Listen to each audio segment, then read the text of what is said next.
नमस्कार, जोहार। स्वागत है आपका डिजिटल झारखंडी समाचार में। चलिए झारखंड की आज की बड़ी और तमाम मुख्य खबरों पर बात करते हैं, पर उससे पहले आपसे छोटी सी अनुरोध है कि कृपया वीडियो को एक प्यारा सा लाइक अवश्य कर दीजिएगा, क्योंकि आपका एक लाइक करना ही हमारे मेहनत का फल होता है। तो चलिए शुरुआत करते हैं आज की पहली और बड़ी खबर से। इस वक्त की बड़ी खबर झारखंड से आ रही है, जहां पर झारखंड में मैया सम्मान योजना के लाभार्थियों के लिए एक और बहुत बड़ी अच्छी खबर आ गई है। अब महिलाओं को मिलेगा 2 गुना फायदा।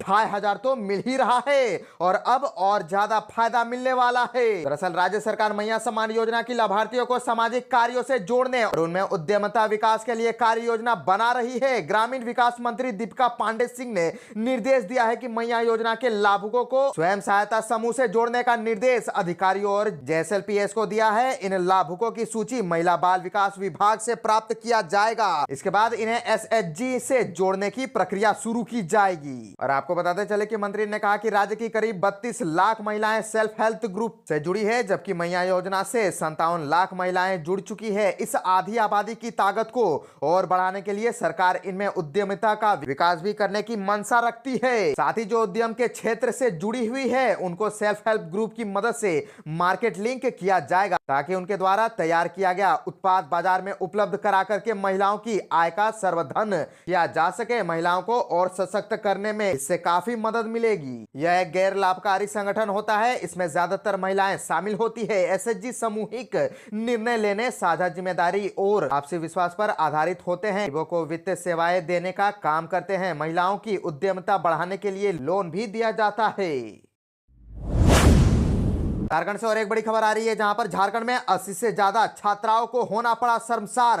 स्कूल प्रिंसिपल की जलील हरकत के आगे बेबस हुई लड़कियां। धनबाद में प्रिंसिपल ने छात्राओं के शर्ट उतरवाए, पेरेंट्स में आक्रोश और कहा कि कई बच्चियां ब्लेजर में ही घर पहुंची। डीसी ने बनाई जांच कमेटी। दरअसल धनबाद के डिगवाड़ी स्थित कारमल स्कूल में एक शर्मनाक घटना सामने आई है। 10वीं कक्षा की परीक्षा के आखिरी दिन पेन डे के मौके पर प्रिंसिपल ने छात्राओं के साथ अमानवीय व्यवहार किया है। और आपको बताते चले कि आरोप है कि करीब 100 छात्राओं ने जब एक दूसरे के शर्ट पर शुभकामनाएं संदेश लिखे तो महिला प्रिंसिपल ने उनके शर्ट उतरवा लिया। कई बच्चियां केवल ब्लेजर में ही घर पहुंची। इस घटना के बाद पेरेंट्स आक्रोशित हो गए हैं। उन्होंने धनबाद डीसी माधवी मिश्रा से मुलाकात कर इसकी शिकायत की है। इसके बाद डीसी ने एक कमेटी गठित कर मामले के जांच के आदेश दे दिए हैं। वही principal sister M Debasree AC का कहना है कि उन पर लगे आरोप गलत है। और पेरेंट्स का आरोप है कि 11वीं की छात्राओं से 10वीं कक्षा की स्टूडेंट्स के शर्ट उतरवाए गए।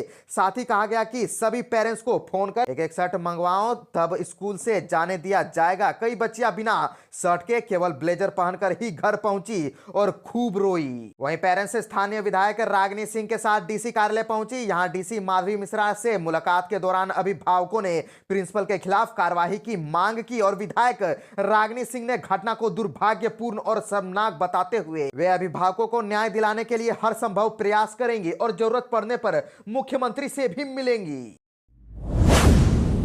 झारखंड में बीजेपी में शामिल होते ही एक्शन मोड में आ गए हैं रघुवर दास। दरअसल भारतीय जनता पार्टी में शामिल होने के बाद पूर्व मुख्यमंत्री रघुवर दास ने प्रदेश कार्यालय में एक संवाददाता सम्मेलन को संबोधित किया। एक सवाल के जवाब में रघुवर दास ने कहा कि सीएनटी एक्ट में उनकी सरकार में कोई छेड़छाड़ नहीं हुई थी। सिर्फ सरकारी योजनाओं के लिए जमीन के अधिग्रहण को ग्राम सभा के जरिए किए जाने की बात कही गई थी। आपको बताते चले कि रघुवर दास ने कहा कि जमीन के नेचर में कोई छेड़छाड़ नहीं हुई थी, लेकिन विरोधियों ने उनके नाम पर प्रचार किया। उन्होंने कहा कि भाजपा ने उन्हें बहुत सम्मान दिया, प्रदेश अध्यक्ष, मुख्यमंत्री और मंत्री और राज्यपाल बनाया। ऐसे में पार्टी में फिर से जुड़ करके वो कार्यकर्ता भाव से काम करेंगे। आपको बताते चले कि रघुवर दास ने यह भी कहा कि उनका एक ही मिशन है कि झारखंड की अस्मिता हो रहे हमले को रोका जाए। आज मतांतरण के लिए भोले भाले लोगों को बहकाया जा रहा है। झारखंड के झरिया से और एक बड़ी खबर आ रही है, जहां पर झरिया में विधायक के ऑफिस में हो गई फायरिंग। ठंड में लेट हुई तो बची रागिनी सिंह की जान, बोली शशि सिंह और पूर्णिमा के 2 देवरों ने किया हमला। असल धनबाद के झरिया में भाजपा विधायक रागिनी सिंह के कार्यालय पर बदमाशों ने फायरिंग की। उस समय रागिनी सिंह का ऑफिस आने का प्लान पहले से तय था, पर ठंड की वजह से वह तय समय वहां नहीं पहुंची, जबकि फायरिंग की घटना उसी वक्त हुई। ऐसा माना जा रहा है कि अगर रागिनी सिंह उस वक्त ऑफिस में होती तो उनकी हत्या हो सकती थी। वहीं रागिनी सिंह ने आरोप लगाया है कि मुझ पर जानलेवा हमला करने के लिए लोग आए थे। उन्होंने कहा कि मेरी हत्या की साजिश रचने में शशि सिंह, पूर्व विधायक पूर्णिमा नीरज सिंह के देवर एकलव्य सिंह और हर्ष सिंह शामिल है। सुरेश सिंह के हत्याकांड में आरोपी शशि सिंह पिछले 14 वर्षों से कानून की नजर में फरार है।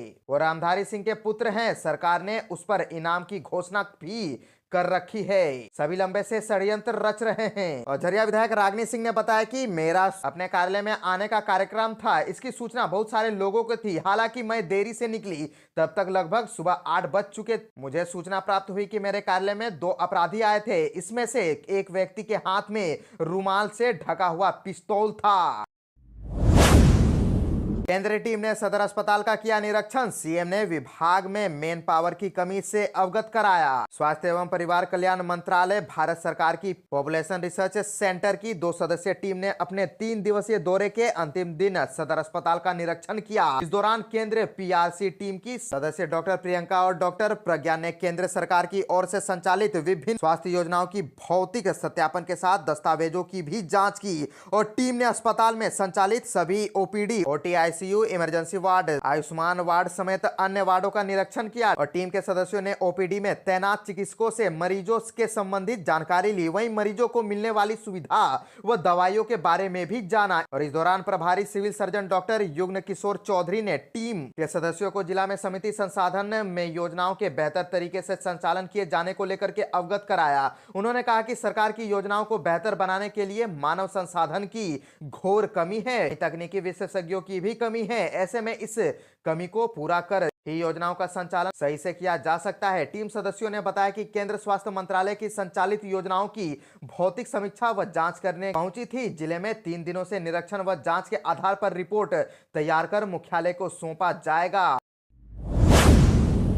दिसोम गुरु शिबू सोरेन का मनाया गया जन्मदिन। 81 पाउंड का काटा गया केक। झारखंड अलग राज्य आंदोलन के अगुवा झारखंड मुक्ति मोर्चा के केंद्रीय अध्यक्ष राज्यसभा सांसद दिसोम गुरु शिबू सोरेन का जन्मदिन उनके रांची स्थित आवास पर धूमधाम से मनाया गया। इस मौके पर भारी संख्या में नेता और कार्यकर्ता मौजूद रहे। मोराबादी स्थित आवास पर 81 पाउंड का केक काटा गया। समारोह में मुख्यमंत्री हेमंत सोरेन, कल्पना सोरेन समेत राज्य के तमाम मंत्री और विधायक शामिल हुए। और शिबू सोरेन के जन्मदिन सेलिब्रेट करने के बाद मुख्यमंत्री हेमंत सोरेन उनके आवास से निकले और मीडिया को संबोधित किया। उन्होंने मीडिया से बातचीत करते हुए कहा कि आज झारखंड के निर्माता दिसोम शिबू सोरेन का जन्मदिन है। आज का दिन बहुत ही खास है। वे 82 वर्ष के आयु में कदम रख रहे हैं। राज्य के विभिन्न जिलों में उत्साह देखने को मिल रहा है। हम उनके लंबी उम्र की कामना करते हैं और ढेरों बधाइयां देते हैं। और बता दें कि झारखंड मुक्ति मोर्चा कार्यकर्ताओं ने शिबू सोरेन के जन्मदिन के मौके पर निःशुल्क हेल्थ चेकअप कैंप का भी आयोजन किया। साथ ही जरूरतमंदों के बीच फल और कंबल बांटे गए। और आपको बता दें कि शिबू सोरेन के जन्मदिन पर पूर्व मुख्यमंत्री रघुवर दास ने भी उनसे मुलाकात और जन्मदिन की बधाई दी। मौके पर उन्होंने शिबू सोरेन और उनकी पत्नी रूपी सोरेन का आशीर्वाद भी लिया, जिसे उन्होंने अपने सोशल मीडिया हैंडल एक्स पर साझा किया। डीएसपीएमयू के पूर्व कुलपति यूसी मेहता ने कहा कि टूसू पर्व हमारी संस्कृति का विशेष अंग। दरअसल डॉक्टर श्यामा प्रसाद मुखर्जी विश्वविद्यालय में 1 दिवसीय टूसू मिलन समारोह का आयोजन यूनिवर्सिटी परिसर स्थित अखाड़ा में किया गया। सबसे पहले टूसू के स्वरूप चोंडल को गाजे बाजे के साथ अखाड़ा में लाया गया। इसके बाद इसकी स्थापना कुड़माली रीति रिवाज के साथ की गई। फिर अतिथियों ने चोंडाल पर पुष्पार्पण किया। इस मौके पर मुख्य अतिथि के रूप में विश्वविद्यालय के पूर्व कुलपति प्रोफेसर यूसी मेहता शामिल हुए। उन्होंने इस पर्व के बारे में विस्तार से बात करते हुए कहा कि इस पर्व को झारखंड के अलावा असम, बिहार समेत कई राज्यों में मनाया जाता है। यह हमारी संस्कृति का विशेष अंग है, खासकर कुड़मली संस्कृति में। हत्या के बाद जिम्मेदारी लेने वाला एनकाउंटर में ढेर सीसीएल कर्मी की गोली मार की थी हत्या। एक झोला मोबाइल बरामद। दरअसल झारखंड के रामगढ़ और हजारीबाग पुलिस कुजू थाना क्षेत्र के मुरपा में एनकाउंटर में बदमाश आलोक तुर्की उर्फ राहुल तुर्की को ढेर कर दिया है। साथ ही इसके संग मौजूद एक बदमाश को गिरफ्तार किया गया है। और आलोक ने 8 जनवरी को बीमारी के पोटंगा गांव में सीसीएल कर्मी संतोष सिंह की हुई हत्या की जिम्मेदारी ली थी। रामगढ़ एसपी अजय कुमार के अनुसार मारे गए आलोक तुर्की पर 20 से 25 से अधिक मामले दर्ज है। पकड़े गए अपराधी के पास से एक झोला मोबाइल फोन जब्त किया गया है। अभी इसकी गिनती भर्ती की जा रही है। और एसपी अजय कुमार ने बताया कि रामगढ़ और हजारीबाग पुलिस को गुप्त सूचना मिली थी कि कुछ अपराधी कर्मी किसी बड़ी घटना को अंजाम देने के लिए मांडू कुजू हजारीबाग बॉर्डर तरही में जुटने वाले हैं। इसके बाद दोनों जिलों की पुलिस की एक संयुक्त टीम बनाई गई और क्षेत्र में लगातार छापेमारी शुरू किया। इस दौरान 3 से 4 अपराधी कुजू थाना क्षेत्र में मुरपा में जंगलों और बड़े बड़े घास के बीच छुप गए और पुलिस पर लगातार फायरिंग करने लगे।